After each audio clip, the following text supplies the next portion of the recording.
वाहकाच्या धडकेत 2 युवक ठार. राष्ट्रीय महामार्गावर अनबोरा नजीक अपघात. मूर्तिजापूर ग्रामीण पोलीस स्टेशन हद्दीतील अनबोरा नजीक भरगाव जाणाऱ्या एका अज्ञात मालवाहू वाहनाने दुचाकीला दिलेल्या धडकेत दुचाकीवरील दोघांचा घटनास्थळी मृत्यू झाला. हा अपघात सोमवारी रात्री 10च्या सुमारास घडला. त्यात मनोज वानखडे व अनिकेत खंडारे राहणार भगोरा तालुका मूर्तिजापूर असे या मृतक तरुणांचे नाव आहेत. तालुक्यातील भगोरा येथील मनोज वानखडे, अनिकेत खंडारे हे 2 तरुण त्यांची खाजगी कामे आटपून दुचाकीने क्रमांक MH30 AK 195 या वाहनाने गावाकडे परत येत होते. त्याचवेळी अनबोरा नजीक विरुद्ध दिशेने येणाऱ्या अज्ञात मालवाहू वाहनाची दुचाकीला जबर धडक बसली. यात दुचाकीवरील दोन्ही तरुण जागेवरच ठार झाले.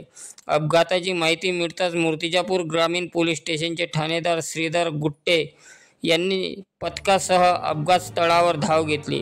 अपघातानंतर काही काळासाठी महामार्गावरील वाहतूक विस्कळीत झाली होती.